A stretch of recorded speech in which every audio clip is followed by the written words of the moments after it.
doesn't care about you. That's why you need a medical emergency kit. It contains life-saving medications like ivermectin, Z-Pak, and antibiotics. Stock them before they block them.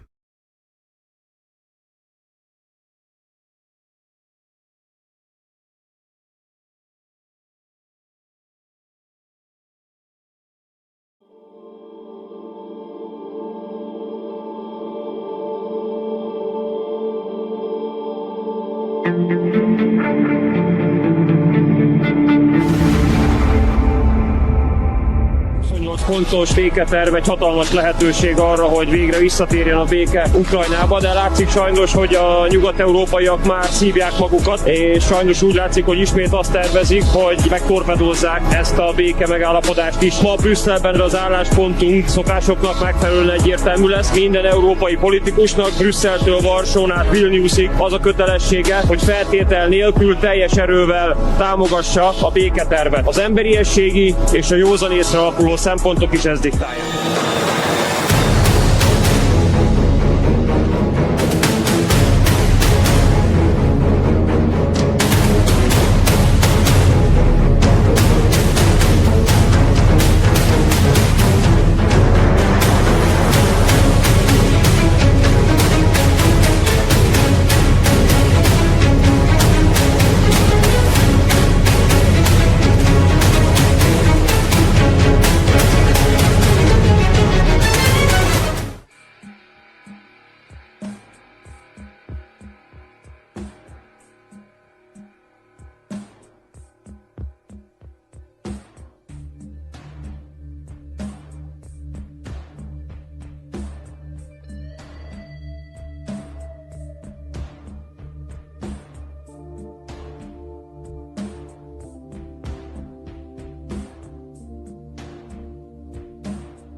Работаю я ландшафтным дизайном.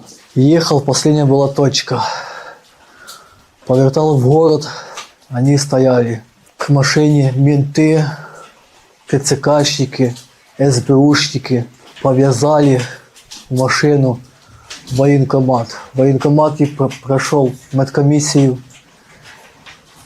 1 минута. Там держали связанными. Воды не давали, пить не давали, никто ничего не знал, куда везут, что везут, як, куда, зачем. Привезли как худобу. В моем подразделении приехало 100 человек, сбежало 20 человек в ССЧ. Не буду врать, может быть подкупали, может через заборы, может так ломились.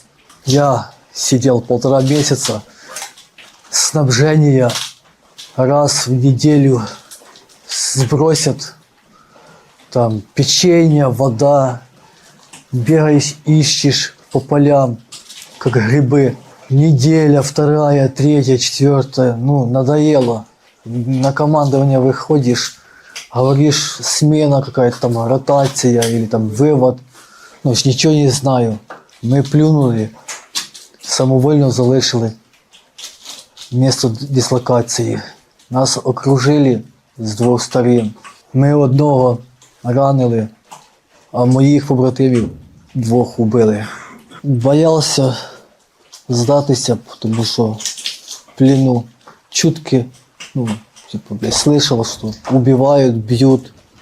Ви не проберетеся, краще вам здатися і бути живими. Хоч накормлять, буде чоловічське отношення.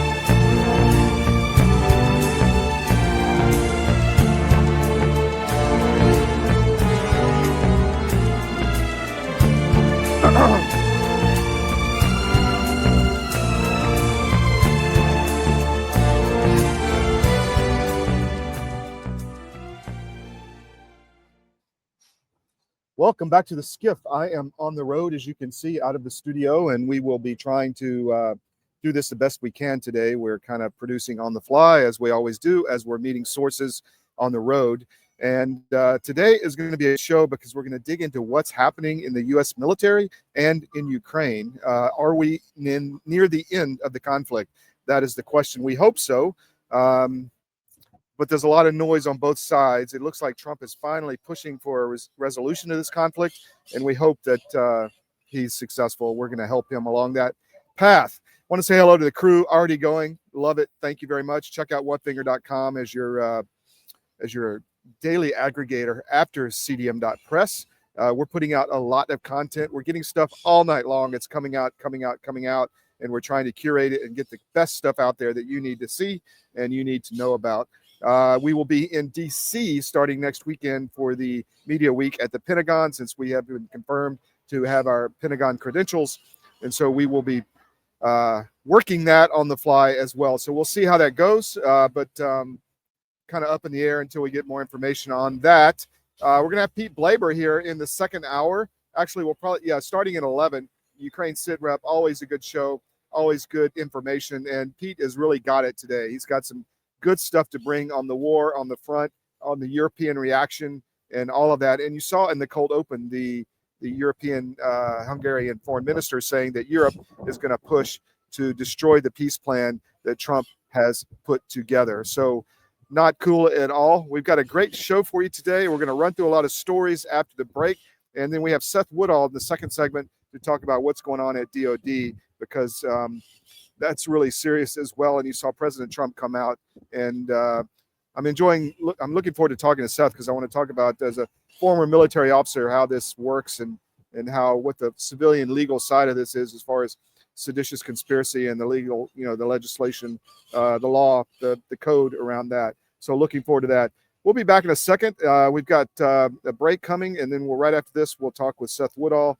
Then we'll run through a bunch of stories, and then we'll, at the top of the hour, former Delta Force member Pete Blaber will be with us to discuss the front in Ukraine and what's happening on the ground, as only he can do. So we'll be right back.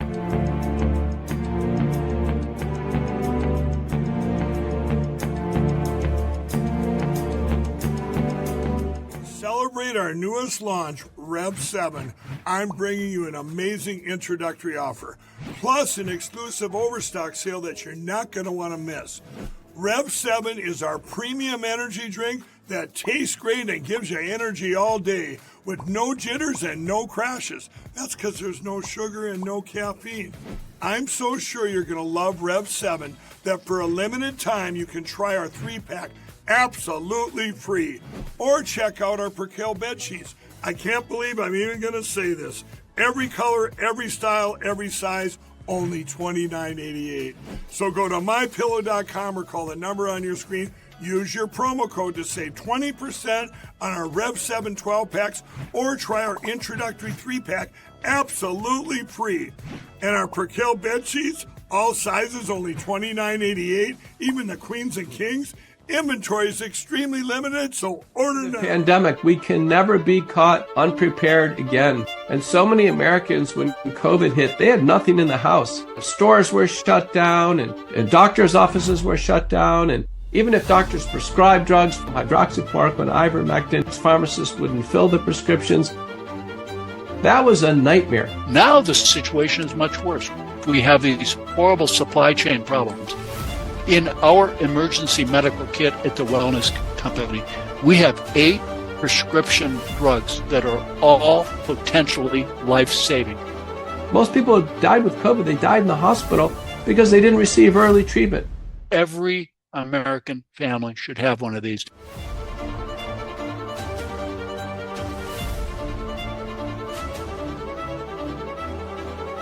I can tell you the Wellness Company kit is the answer.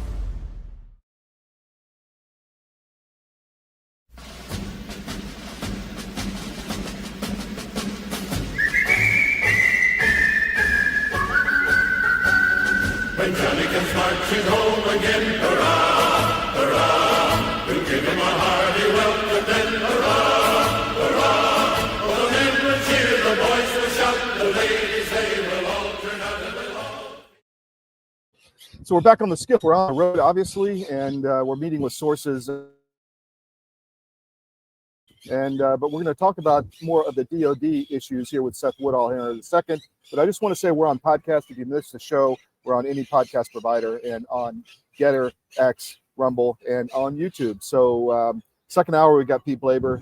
Stick around for that with the Ukraine SitRep, which is extremely popular, especially among the military crowd. I'm going to bring in Seth now, Attorney Seth Woodall out of North Carolina.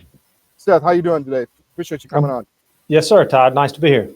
So I was looking at some of the discussion topics you guys sent over, and what's happening in DoD is really fascinating. And I understand inside the UCMJ part of it because I was a commissioned officer. But what about on the civilian side, as far as the code that allows the government to charge people with sedition and other things? What's your thoughts? Well, so sedition is basically the inciting of any rebellion or disobedience within the military.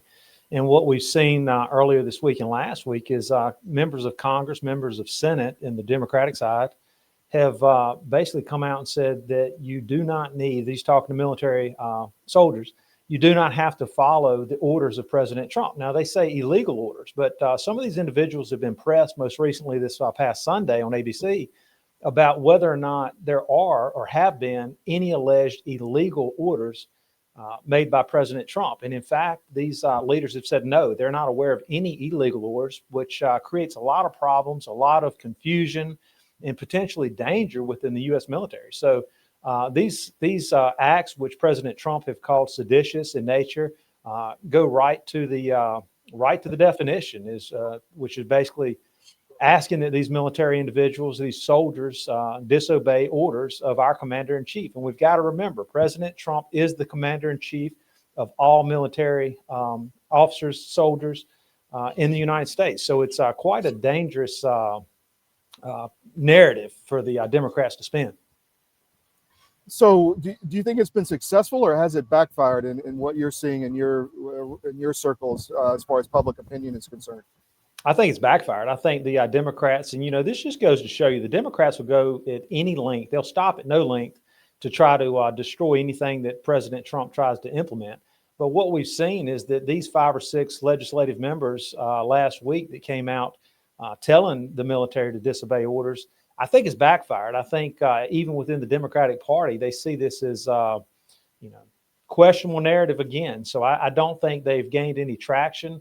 I think they have looked foolish, in my opinion, and it's unfortunate that we have leaders in this nation who would take a stand and try to confuse military soldiers into disobeying lawful orders of our president, which, again, President Trump has been very adamant, very vocal that he believes this is sedition, and he has asked the Pentagon to, in fact, investigate and potentially charge, which brings up additional issues because going back to the founding of our nation, our Constitution provides for quite a bit of latitude with congressional members in freedom of speech. So, it's going to be interesting to see what happens. I think ultimately this will die down. But right now, President Trump has made it clear that he believes that it is illegal and that the Pentagon will look at this.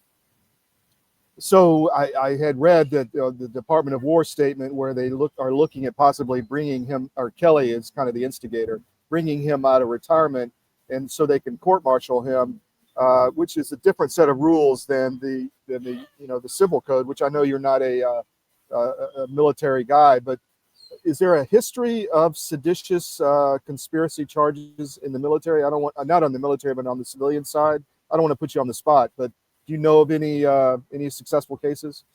No, I'm not going to say there's never been a successful case in the United States, but I'm not familiar with any. And I think Senator Kelly certainly does fall under a different set of rules. Being a retired officer, he can be pulled back in for administrative hearings and/or court martials.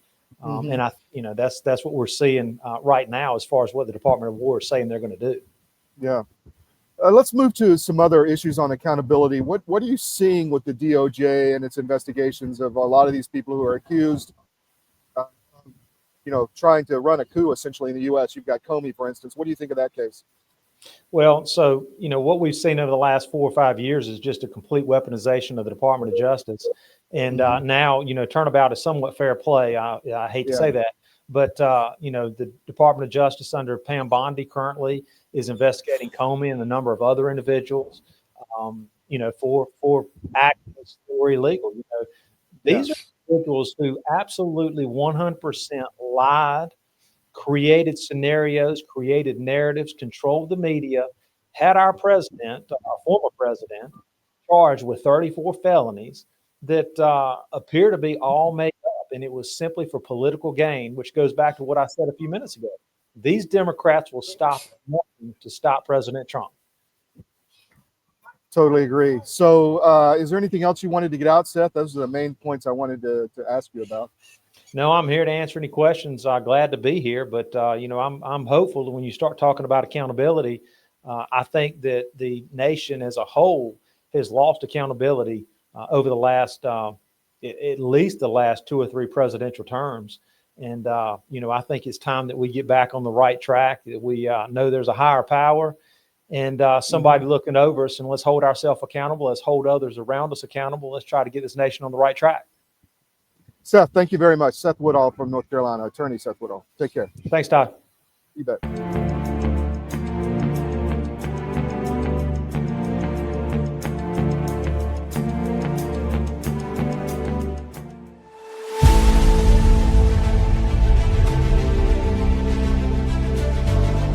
I'm a naturopathic doctor. We are in the world of medicine very acquainted with many modalities, but probably the one most familiar with everybody would be 2 things: homeopathy and herbals or herbs, maybe some nutrients too, vitamins, minerals, that kind of thing. Now, we do know a lot about the drugs because we have to find out what drug you're taking affects you and what nutrient it depletes you of, because most every drug pharmacy product will deplete something. So we have been trained and we have a database that we can check into that says this is going to take your B12 away. The pharmaceutical company cannot patent organic substances made by the body. You're not born short of Advil. You're not born short of Ritalin. Yeah. You can be born short of insulin, right? The answers to staying healthy and keeping away from even SARS or any of those things getting into you is staying healthy. You and I get sick because our terrain gets out of balance. Well, that's the same thing in the soil. You and I are made from this thing called dirt. And when we get out of balance, we have the same thing happen. Weeds start to grow in our body. Right? And that's what we want in our body. We want nutrients that we don't understand how to get well enough yet because our suppliers are lacking knowledge on nutrient density foods. So this is what drove you to develop this, was your knowledge of this, right? Right. You know that. Excited to announce that we're having a huge sale on overstock and brand new products. For example, My Pillow Percale bed sheets, every color, every style, every size, only $29.88. Our Percale bed sheets are breathable, cool and crisp, and they're perfect for spring and summer. And check out Rev 7. the next generation of energy drinks. It tastes great and it gives you energy all day with no jitters and no crashes. Best of all, it's actually good for you. And for a limited time, try our 3-pack absolutely free. So go to mypillow.com or call the number on your screen. Use your promo code to save 20% on our Rev 7 12-packs or try our introductory 3-pack absolutely free. And our Perkel bed sheets, all sizes, only $29.88. Twin size, full size, queen size, king sizes, all $29.88. Inventory is extremely limited at this price, so order now.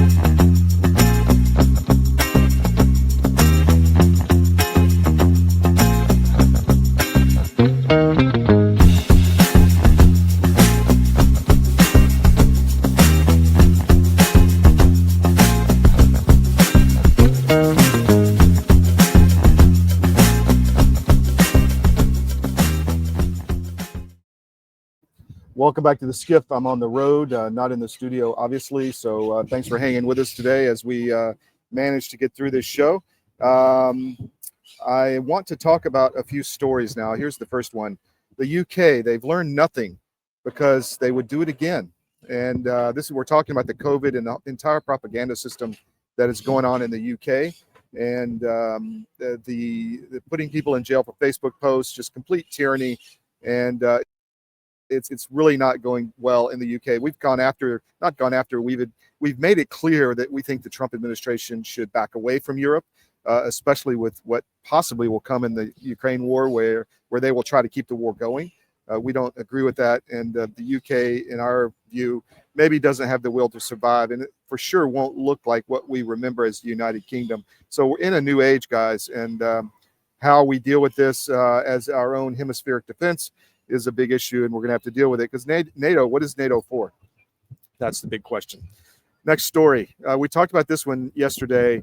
Levant Christians are not happy with Trump's policy in the Levant and in Lebanon specifically.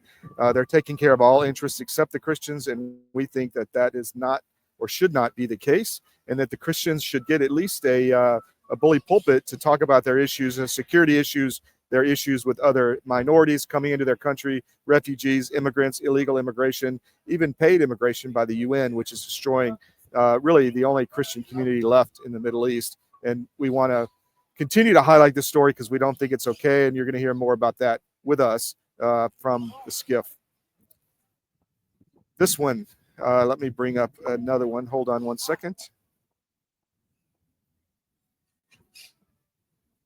Here's the story on armedforces.press, which is the statement from the Department of War, where they are saying they're going to possibly recall Mark Kelly, retired captain from the U.S. Navy, which is an 06 level, and have him court-martialed or have some administrative action, which is very possible in the military, that, you know, you can issue Article 5s and other type of administrative action, which is negative, could impact retirement, could impact, if he gets court-martialed, he could go to jail. So we don't know where this is going to go, but we're going to definitely stay on this story because it's a big one. Let's talk about the mission brief. I'm your host, Todd Wood. Today is November 25th. We talked about the Lebanese not happy with Trump. The Department of War is going after Mark Kelly. Excuse me. COVID Vax Injuries is a big one. Let me bring that one up. 1 in 10 people who took the COVID vaccine are injured with a vaccine injury. This is not cool. And we're going to, again, stay on this story. We've been on this story early since 2021, and we know all the injuries from the vaccines. We know how deadly it is, and we want to get that data out. And by the way, I'll be speaking in Hartford on December 17th at the Brownstone Institute on this and other issues, election fraud, censorship, etc. And so we're going to talk about this vaccine issue much, much, much more. Another issue, the Naval Academy superintendent has been fired. It looks like he was doing things that lost faith in his leadership at the Naval Academy. This has been a real recurring problem at the service academies. We're going to have the new chairman of the STARS organization next week. General Bishop has moved on, but he's appointed a good guy, and we're going to have General Rayburn on next week to talk about what's happening in general with the service academies. So a lot going on, guys. We'll be right back. I'm going to take another break, and then I've got Dr. Peter McCullough, and then we're going to talk to Pete Blaber for Ukraine SitRep. We'll be right back.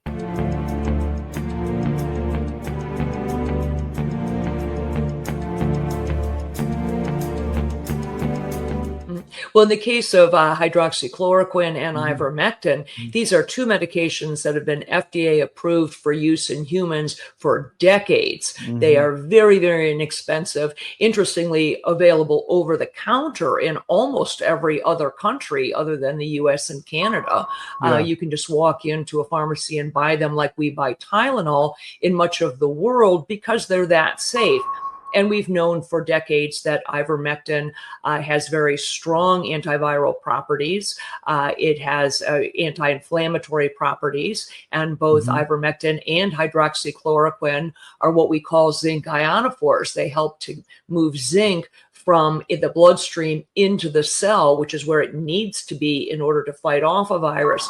So lots of application for these, and we have every reason to believe that those drugs also will likely have some efficacy against H5N1 or a number of other respiratory viruses that we may meet down the road.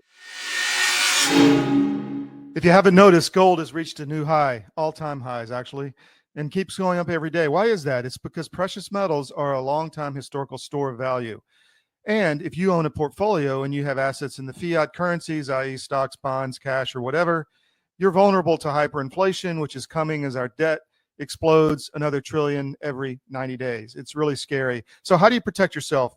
Go to Advisor Metals. If you look on any of our cdm.press sites, about halfway down, there's an ad for Advisor Metals. Click on it, fill out the form for your contact info, and Ira Bishotsky will contact you and talk to you. It's an easy conversation. There's no sales pitch. He's completely verified by us. He has a regulatory background we've checked into. We've checked with his bankers. We've checked with his IRA custodians for metals, and we can highly recommend Advisor Metals and Ira. So go to Advisor Metals. If you call them directly, tell them we sent you at CDM, and he'll definitely take care of you. But protect your portfolio because you really need to. It's coming. Thank you.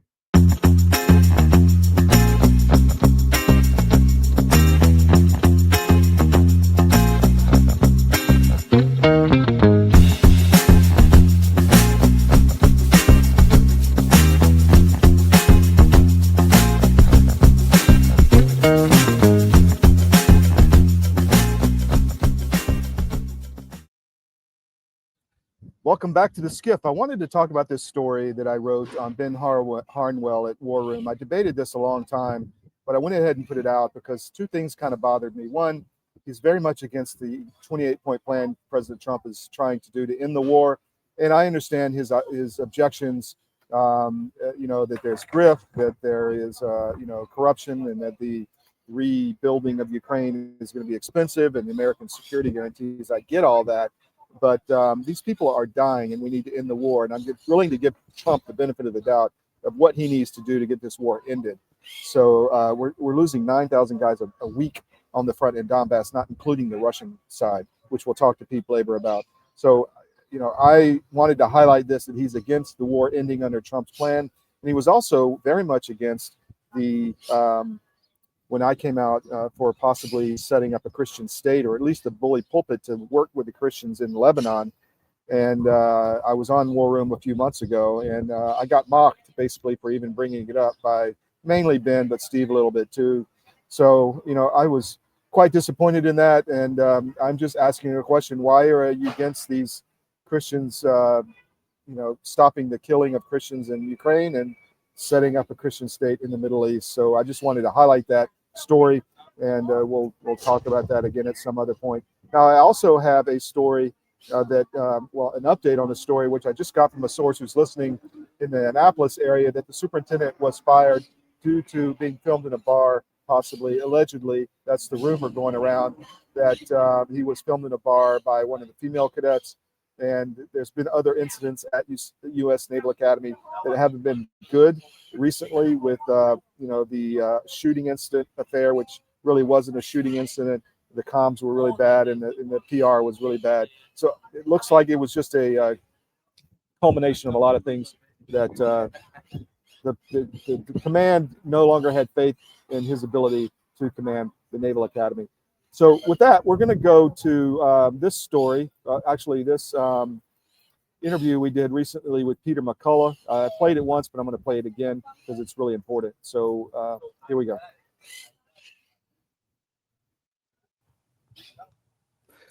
So we are back with Dr. Peter McCullough. He's a friend of the network, friend of the show, and I got some specific questions for him because they put out a study, his foundation, on the links to autism and vaccines. Doc, thanks for joining me today. Well, thanks for having me. I know this is an important subject to you, so can you, and I don't want to put words in your mouth, so what did your foundation find as far as the vaccine issue? You know, there's been great concern now for basically decades about routine childhood vaccinations and the development of autism. And at the September 22nd, 2025 press briefing with Trump and RFK and others on autism, RFK said 40 to 70%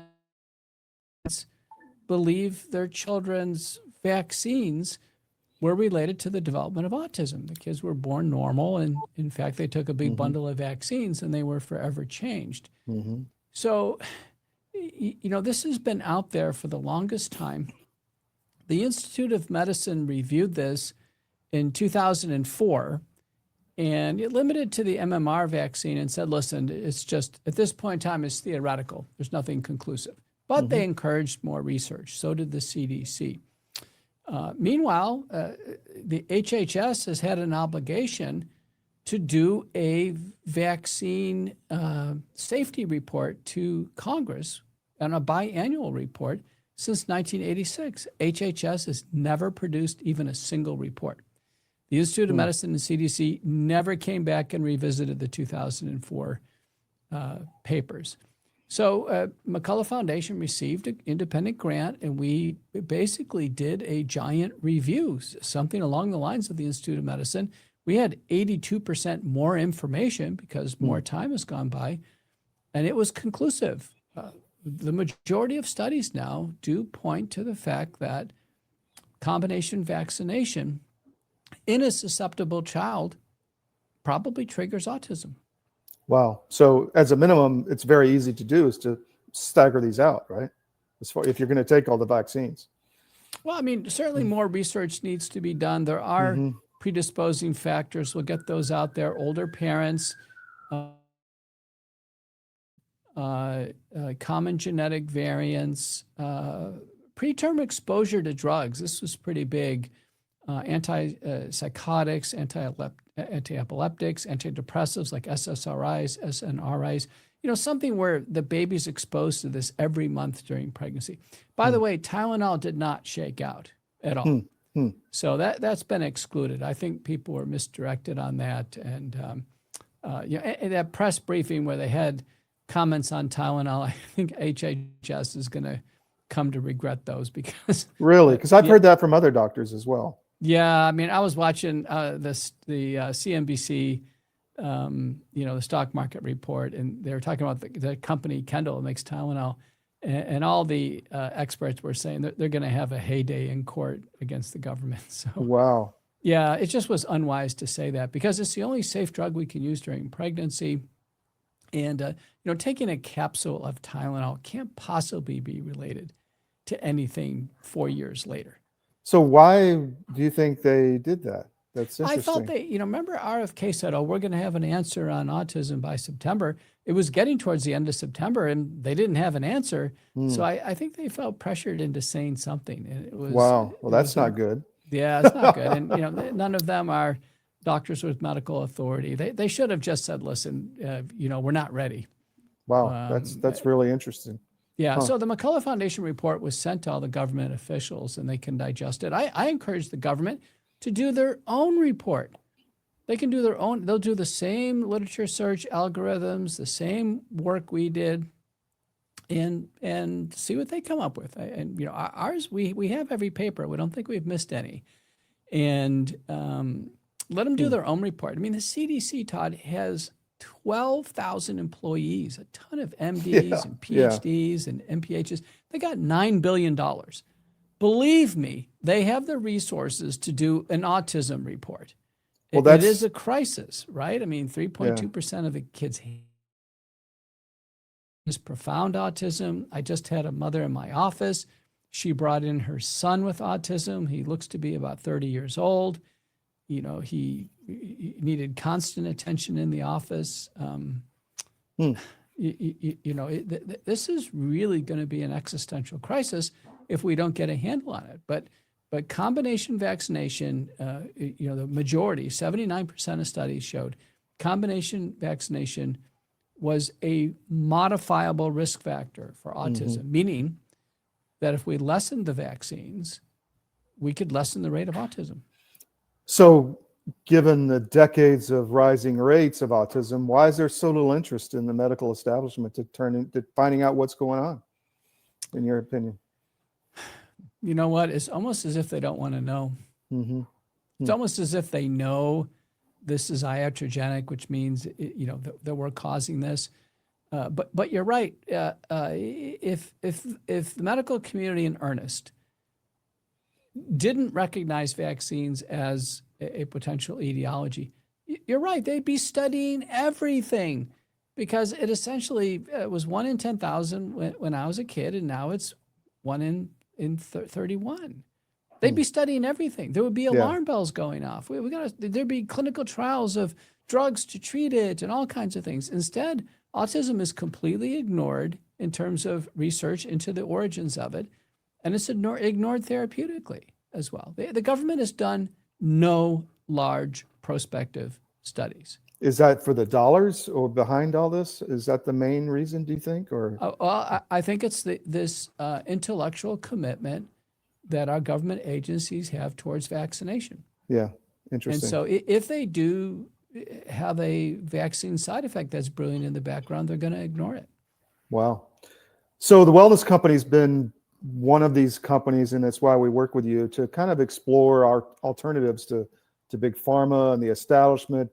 Why is it important to take care of your own healthcare at this point?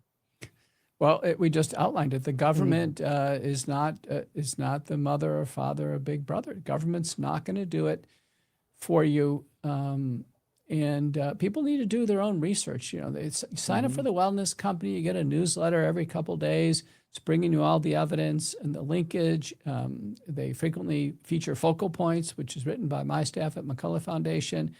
And people need to take control of their health. Wellness company has a motto. It says, own your own health. Let me give you an example, Todd. I saw a man this week who was on testosterone injections, and some doctor had put him on it years ago. And when I examined him, his testicles were incredibly shrunken. Oh, geez. On one side, it was almost as if it wasn't there. I just couldn't believe it. Wow. And wellness company, we have a new product called Mars. Mars has multiple natural products that are proven in randomized trials to raise testosterone. They stimulate the Leydig cells in the testes to produce testosterone. So they keep the testes kind of full and producing testosterone as they should. That is way better than going on testosterone shots. Wow. And I think less invasive, less costly. Don't need blood test monitoring.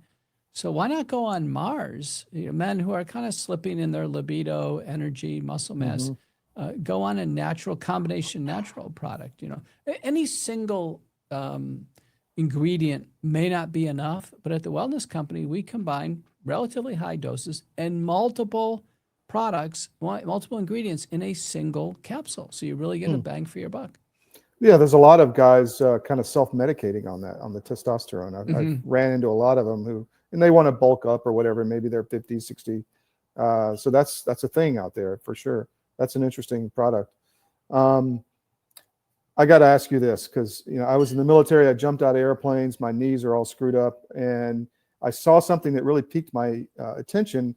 The wellness company with the new ivermectin arthritis cream. Does that work? It would be used off-label for arthritis because of anti-inflammatory effects, but it has other ingredients in that product that are anti-inflammatory. It's on-label for acne, pustular acne, rosacea, and it really works. Huh. clear up skin. So, a lot of teenagers and others are interested. Again, you could use a cream like that, and you do have to go on the wellness company and, go through as a prescription. So go through the check-in with the doctor online. But that's infinitely better than going on Accutane, which is a heavy-duty drug that the kids go on with all this lab monitoring and problems with fetal teratogenicity and things like that if they get pregnant. Ivermectin cream for acne is reasonable. Off-label, you could give it a try for arthritis and let me know how it works. I mean, people do. Ivermectin is a very diverse drug. I will let you know.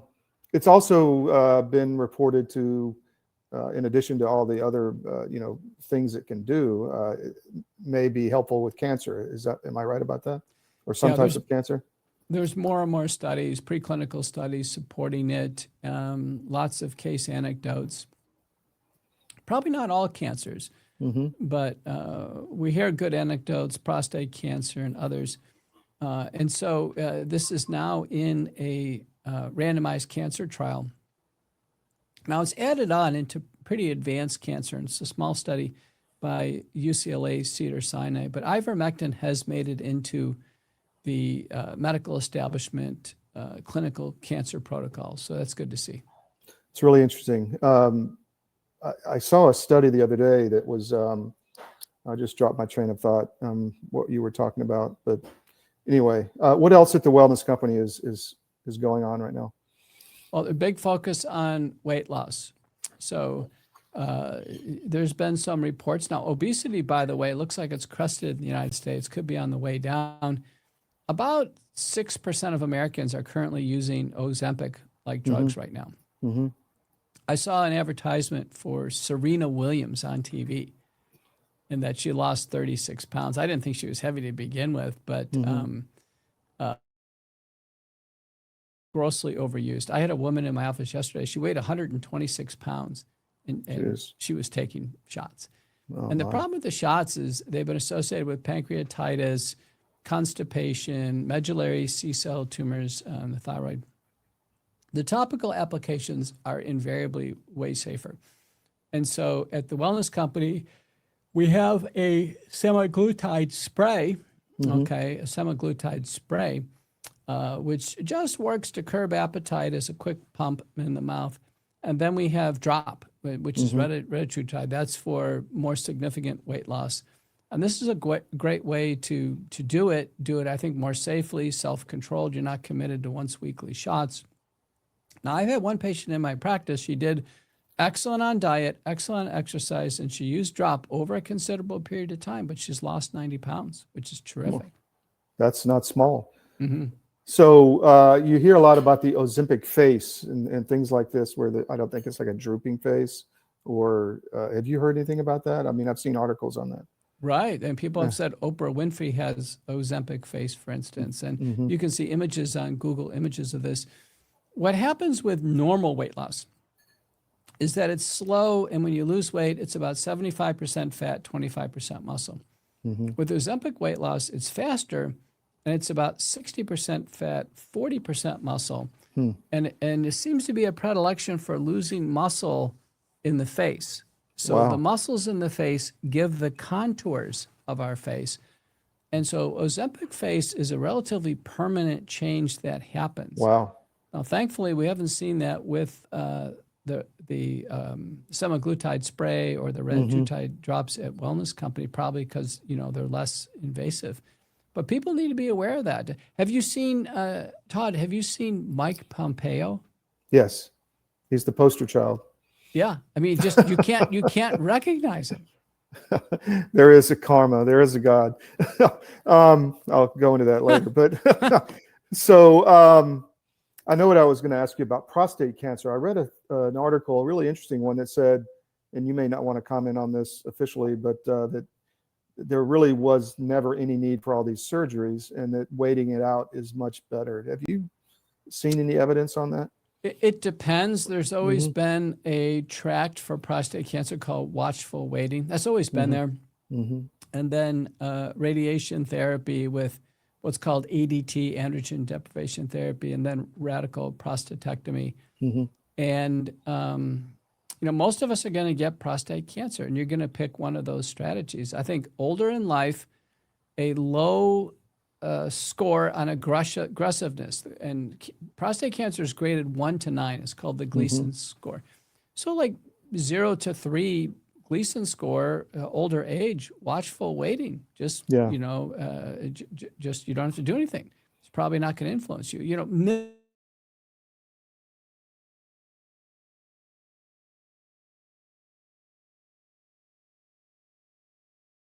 Shot or two. By the way, the new androgen deprivation shots are just amazing. 1 or 2 shots, and it just absolutely ices the cancer. I've been so impressed. Yeah, the new drugs are really good. And then numbers over 6, for instance, 7, 8, 9, younger person, get the gland out before it spreads. I mean, look at Biden. Biden looks like he has a vaccine turbo cancer. So he's Gleason 9.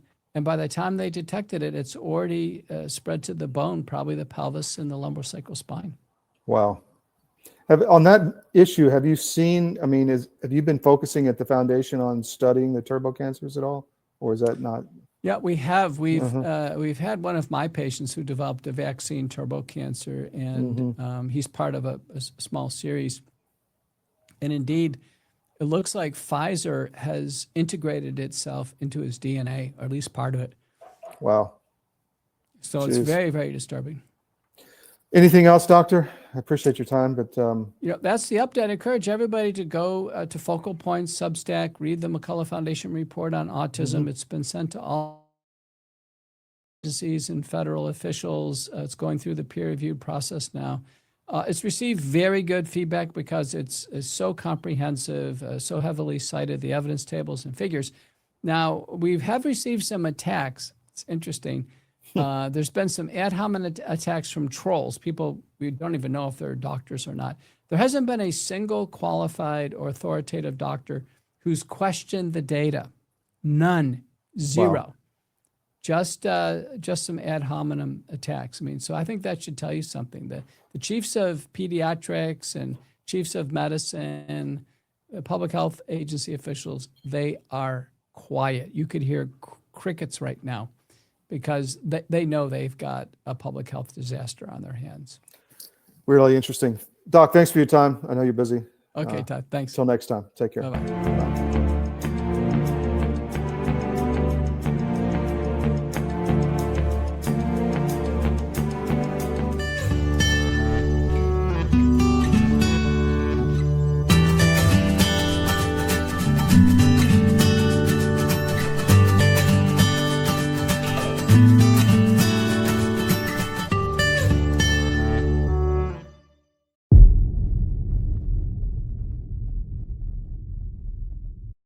The bird flu is circulating. We're getting more and more press, more fear mongering, more warnings about this.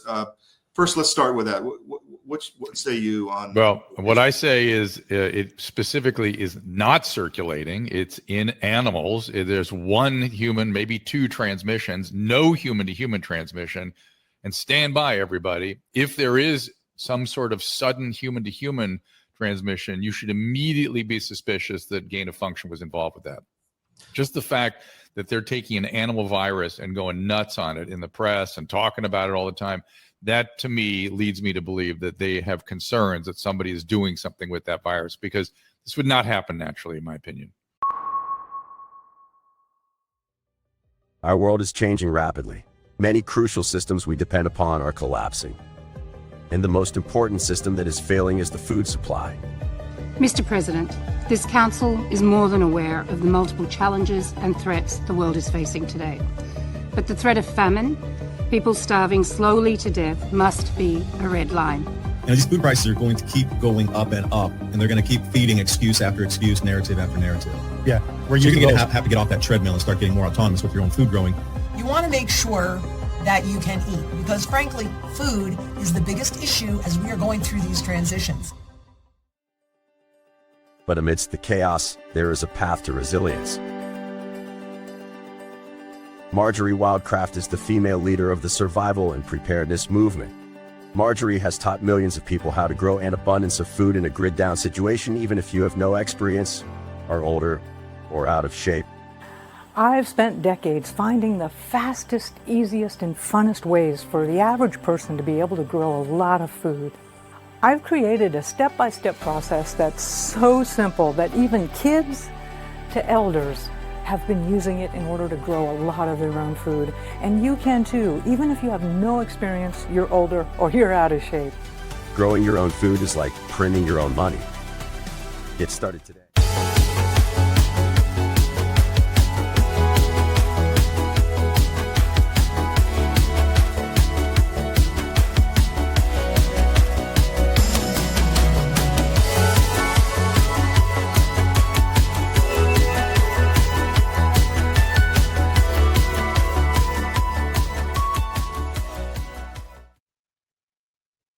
Welcome back to the SCIF. I wanted to let you know that there will be a Black Friday sale on the Wellness Company Friday, obviously, and on the Monday sale as well. So if you go to twc.health/CDM, promo code CDM, they're going to have huge, huge, huge discounts on all of that. Again, I will be speaking at the Brownstone Institute on the 17th of that on Brownstone. I think it's brownstoneinstitute.org or brownstone.org, something like that. We'll be talking about surviving in this environment as a media company and all the stories that we've covered, from vaccines to Ukraine, all of the above. We'll be in the Pentagon first week in December. We're going to be setting up our desk in the Pentagon as a formal media credentialed news wire. We got our approval yesterday, so that's exciting. So a lot happening here at CDM, and we're going to continue to just bring it to you as best as we can. And speaking of that, I've got Pete Blaber coming in now, who is our friend for Ukraine SitRep, and I'm excited to hear what he has to say, knowledge on the ground in Ukraine. So, Pete, how you doing, my friend? Good. How you doing, Todd? Well,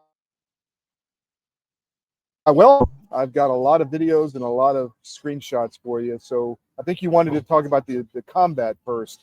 So you just tell me when you want me to roll some of this stuff. Yeah. Let's start on the battlefield as we always do, and just what we're going to see is a couple tapes from the area we looked at last week around Pavrovsk, the encirclement, and what's happened since then, which says a lot about the command and control and the way this war is going. So I've got 3 short clips. I'll play each of them, all 3 together, and then we'll come back to you. So here we go. Yep.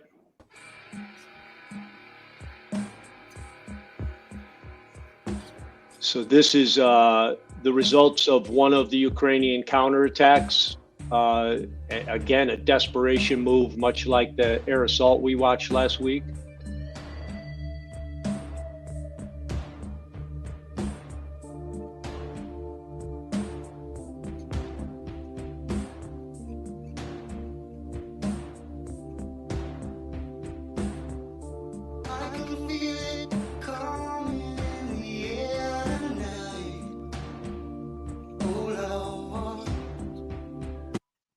Just real quick on that one before we go to this one, which is great. We'll let this one play.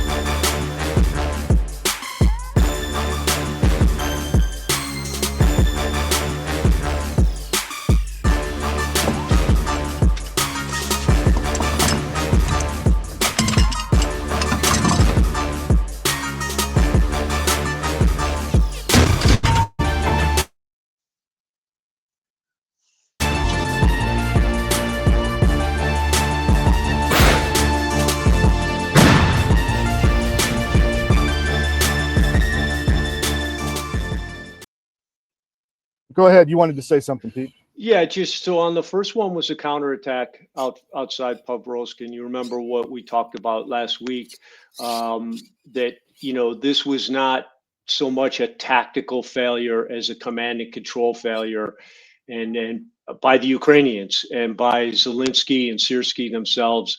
Zelensky continued to be out of the country more than he was in country. They blew it. They told these men to stay put, to hold their position. Some of the prisoners, we're about to see one of the prisoners. Some of the prisoners said they had no idea they were surrounded. So, you know, what that tells you is you've got what we've heard from 2022 forward. You've got commanders who don't talk to their troops, don't think that they need to inform their troops of what's going on to their left, right, and in front of them.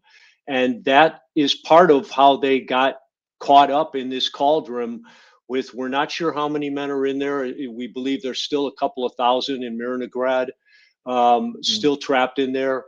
But because they were so late, because they had this obstinate, command, constant, no, hold the line, stop asking, stop suggesting things and asking. Zelensky's out of the country. You cannot make a major decision without him weighing in. And so they stayed too long and got trapped. Once that happened, the same knee-jerk reaction of command and control occurred from Kyiv, from Wiesbaden, sending counterattacks. Well, of course, the Russians were expecting that. So everywhere they pushed to a new location, they immediately reinforced. And remember, they have the troops to do that. On top of that, they are now experts at these on-the-fly kill zones. So if you think on a map of a big red square in front of a little dot, that dot's the person, and the front line. But as that moves, a dot that's about 10 square kilometers moves in front of them. That's the kill zone, the drone kill zone. And the Russians have this down pat. They move their drones up, move their drone operators with the assaulters, and they keep hopping forward and creating new kill zones. And you cannot go into that kill zone in anything but the most stealthful, clandestine mode. So sending an armored vehicle into a kill zone is a suicide mission. And we show these combat footage not to say, look how cool that is, to show how horrific this war is. Think about those guys in those vehicles. First off, I always try to imagine what they're saying to each other whenever I see a military action or event. And I guarantee you every guy in every one of those vehicles was saying, this is the stupidest thing we've ever done. We know we can't go to the front lines in armored vehicles, much less an armored vehicle convoy. There were 23 vehicles in that video, and they were probably all full of guys when they got hit. So, a knee-jerk, suicidal, not caring about your troops, just trying to create a political image strategy is what you're seeing in Ukraine and why it's so horrific.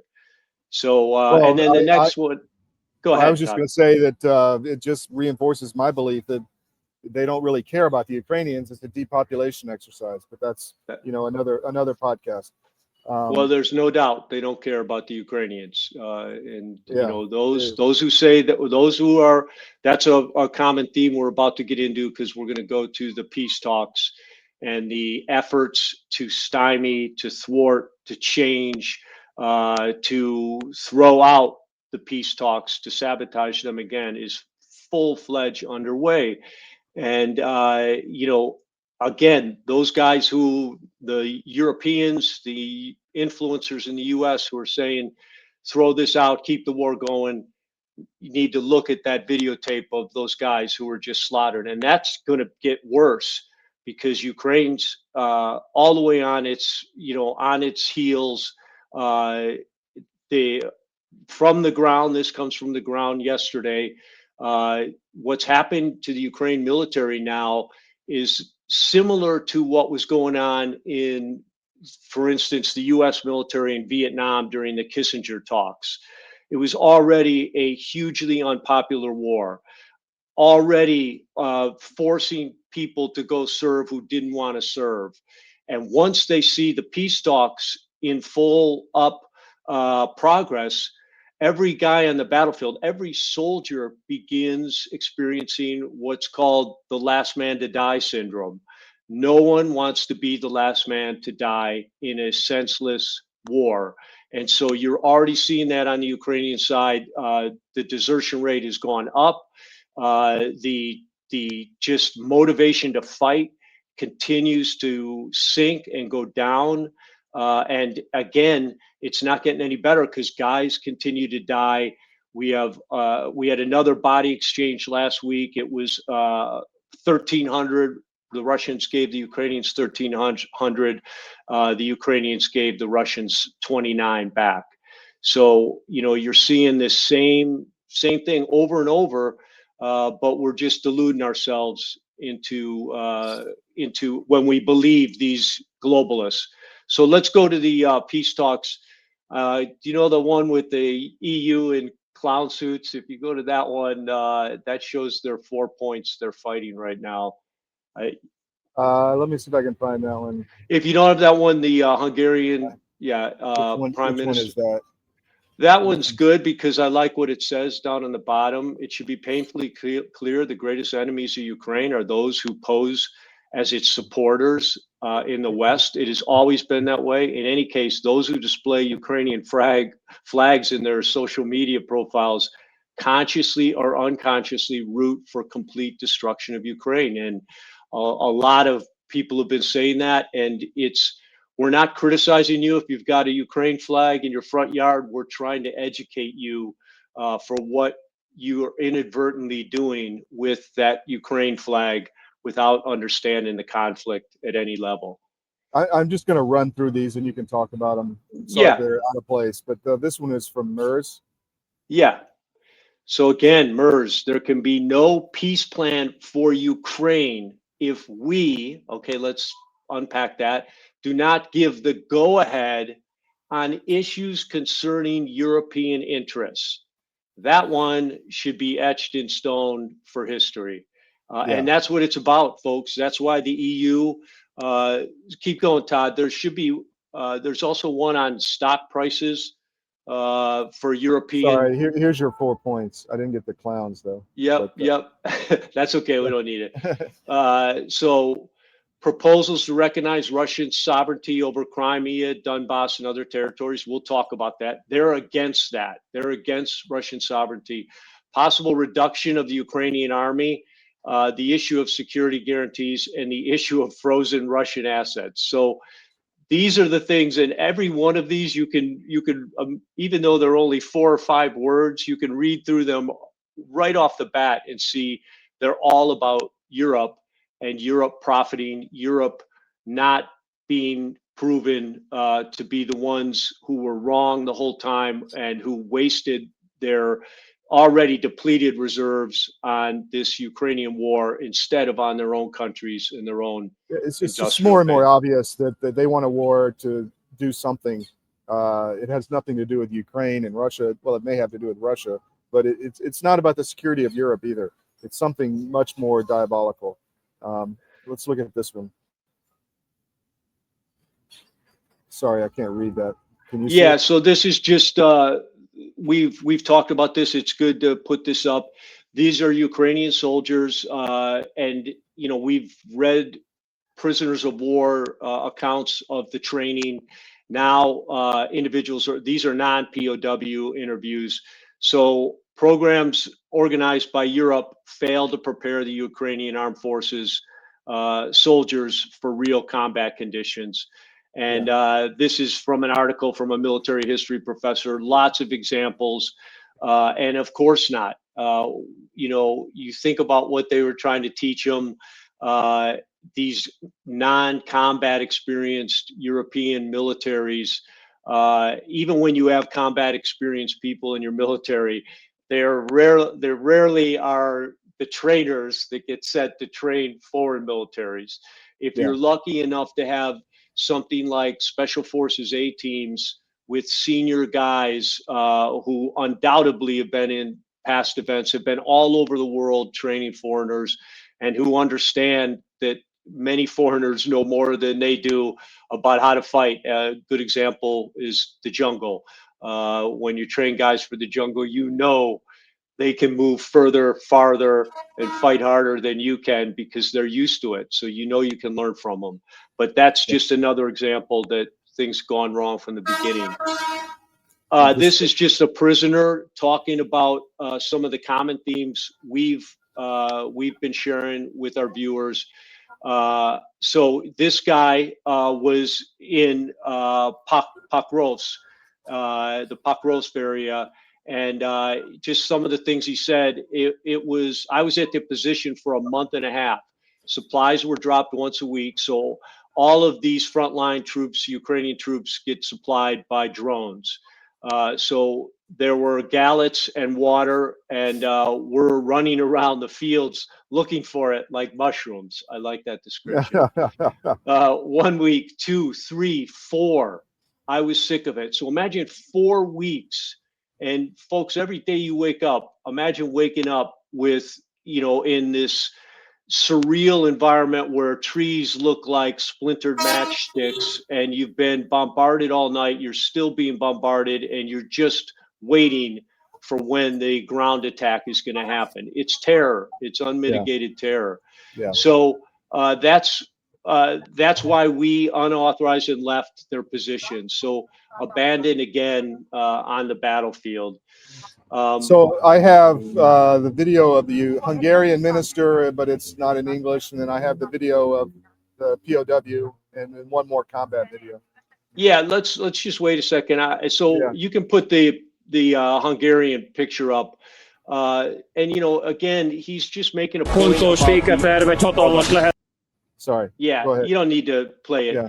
So it's just, you listen to these globalists who want to keep the war going and listen to and learn as they hurl this bold-faced propaganda.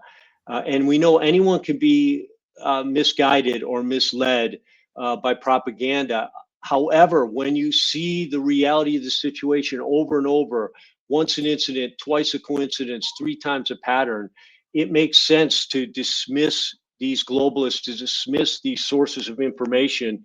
And folks, just watch the news for a few minutes and you will see a completely made up world being portrayed and a completely made up personalities being portrayed, especially of Zelensky and the Ukrainians who, up till a couple days ago, we thought were in the middle of a massive, fraud crisis, $100 million, but that seems to have been tucked under the rug now too. So those that continue to deny and cover up the reality on the ground are deceiving themselves. For the influencers, the people who listen to them, but most critical of all, they deny the Ukrainian people and their military access to accurate and actionable learning feedback loop. So they are denying these soldiers and the people of Ukraine access to reality by continuing to perpetrate this victim mentality and this series of events that never happened. And so I think it's an appropriate time to do just a very quick overview of the facts that should be said out loud every time someone discusses who should get what in this negotiation.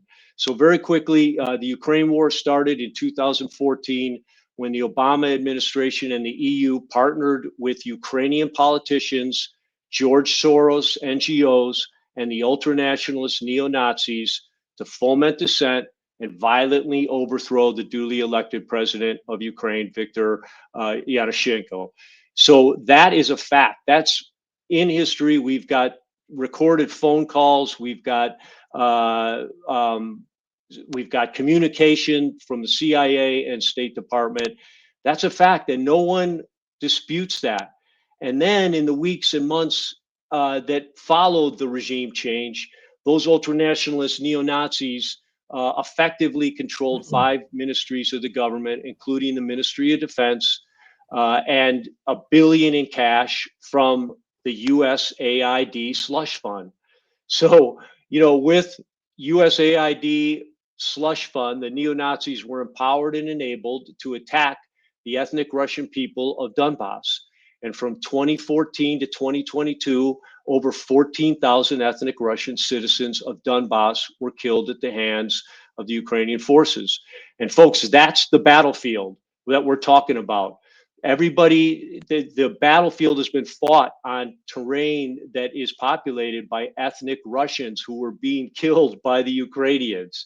So when you say this, when you hear these pundits say, you can't give a good deal to Russia, that just tells them, rewards them for invading. Well, yeah, you can call it an invading. In the same way you can say that if you saw your friend being mugged inside the vestibule of a building, and there was a sign on the door of the vestibule that said no trespassing, yet you burst in there, hit the mugger on the head, threw him out of the room and saved your buddy.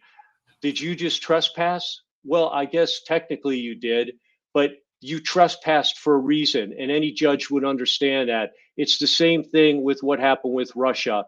And it's important to point out that the humanitarian slaughter, that 14,000 ethnic Russian citizens, was ordered by Ukrainian politicians. Also, that is written. There's written edicts that outline it with approval from their U.S. and EU handlers. So we actually encouraged it.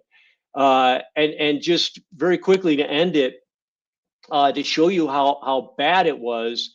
So on November 20th, 2014, that's 9 months after the overthrow of the duly elected Ukrainian government, Vice President Biden, so we're still in the Obama administration, visited Ukraine, and specifically to President Petro Poroshenko, the US and EU installed president, for the third time.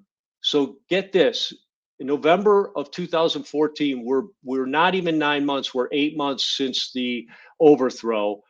Biden has been to Ukraine 3 times. The first time he went was, we know exactly what he did. He set up the job for Hunter at Burisma, $1 million a year. Burisma is the largest private gas company in Ukraine. $1 million a year to the son of the vice president, and Hunter Biden never stepped foot in Ukraine either before that date or after that date. So that was his first, but this is his third. And if you go back into the Joe Biden archives, this third meeting was described as a strategy meeting. Okay, so what happened? Well, we don't know, but let's go forward 2 weeks. 2 weeks after Biden left, Petro Poroshenko, president of Ukraine, gives a State of the Union speech specifically about what's going on in eastern Ukraine against the ethnic Russians. Here's what he said, and I quote exact: "We will have work, they will not. We will have pensions, they will not. We will have benefits for elderly and children, they will not. Our children will go to school, theirs will stay in the cellars, because they can't do anything, and that's how precisely we will win this war."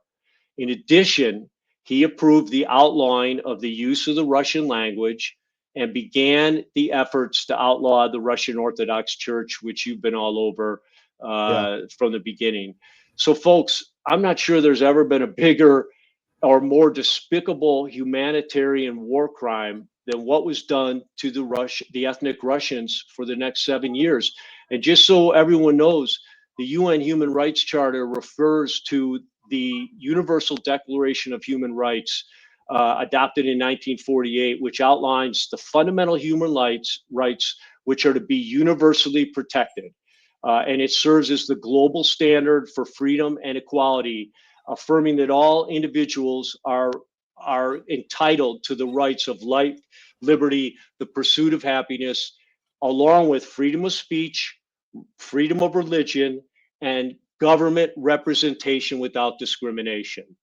So if you just take what happened for those 7 years and then take what the universal standard is, you see why Russia invaded. The same way you're not trespassing when you go into that vestibule to save a friend. Russia was not invading Ukraine when they went in to save these ethnic Russians who begged Putin to come to their aid for all 7 years. Putin demurred.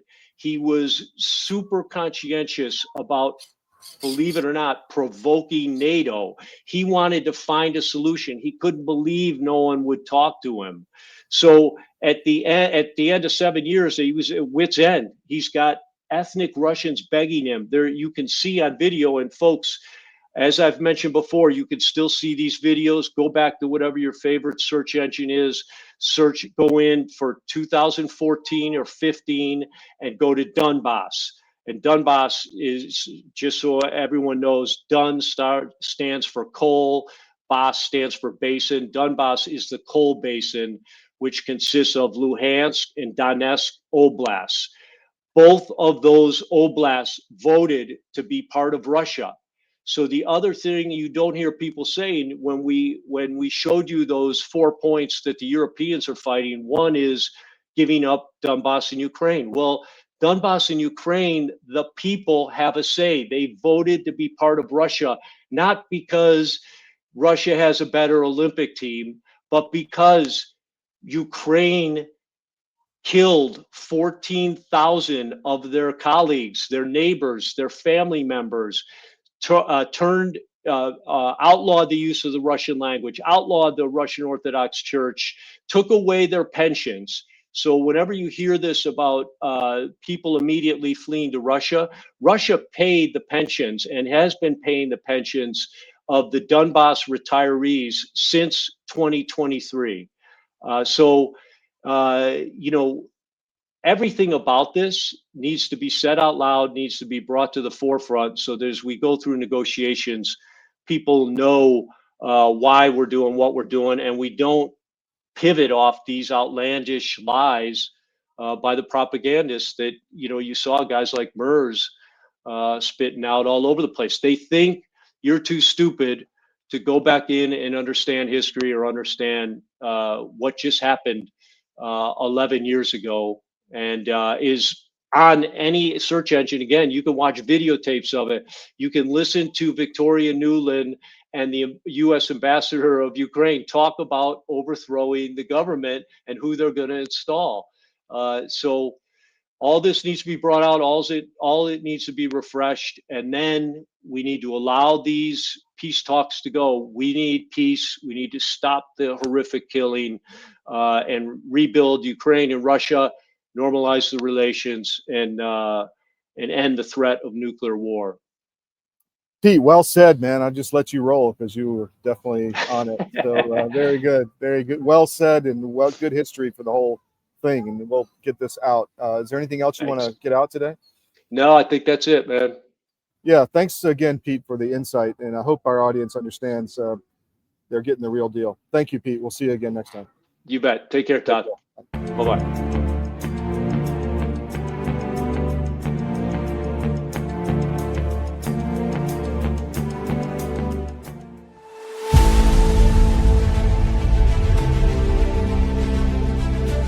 Watching my friends gain more and more weight, and then eventually I got to tell you, this is a little dark, but bad diet literally killed my whole crew. Wow. Diabetes, a stroke, I mean, all kinds of stuff. It's like, you had a stroke? You're not even 50 years old. You guys got to quit eating this stuff. Your body knows what's what. You're not conscious of this. But that's why people will go to the refrigerator and they'll grab this and that and the other and put together this outrageously elaborate combination of foods. Your body's trying to reach balance. Unbeknownst to us, our bodies are always trying to reach homeostasis. You can't eat all of this stuff and expect to live a long time. And one thing led to another, and I went, forget this. We're going to make our own product. So we partnered with one of the world's top 3 biochemists where nutrition specific study is concerned. I said, all I want is the best nutritional and immune support product in the world. So we mix it in yogurt. It's a powder. I got a bag of it here. I keep one on the console all the time, just so I can show people. Yeah. And it's a powder. Now, this is not candy. This is hardcore nutrition. And sugar is an enemy. And most people do not know that the reason these bellies are showing up on people all over the place, your body makes fat to store the toxins it can't get rid of. So it just puts them over here.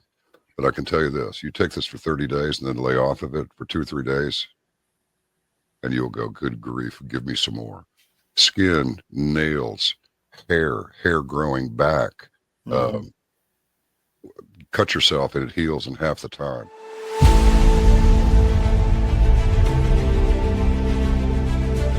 David Cross, and you may know me from my election integrity work, but I also own U.S. Asset Management, an investment advisory practice. I've been an advisor for nearly 30 years, and one of the questions I get asked most frequently is, do I have enough money relative to other people my age? And while that's an interesting question, it's also the wrong question. The right question is do you have enough money to sustain your lifestyle for the rest of your life? This is a question you should know the answer to. This is what we do. Check us out at us-am.com and look for our big proud American Eagle logo.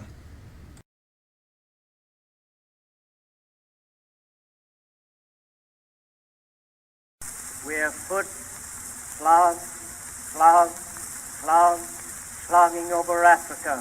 Foot, foot, foot, foot, slogging over Africa. Boot, boot, boot, boot, moving up and down again. There's no discharge in the war. 7, 6, 11. Welcome back to the SCIF, guys. Hope you enjoyed Ukraine SitRep. Pete is just outstanding. I want to ask you to please sign up for our social media, CDM1 on Rumble, our YouTube. Please subscribe even if you don't watch it there. We need to boost the numbers up. CDM_press and at Real L Todd Wood on X. Our no ad subscriptions. If you go to my.cdm.press, that's my.cdm.press, you can sign up our sites with no ads. We are putting out so much content, it's insane. Friday is Black Friday sale for the Wellness Company, and you use promo code Black Friday. There's an ad on CDM, and we'll put it out more on social media. But Black Friday promo code on Black Friday for the Wellness Company and all of their awesome products. But it's going to be a big, huge sale at TWC. So that's it for the show. We'll be running a best of tomorrow, and then again on we'll be back live on Monday. So enjoy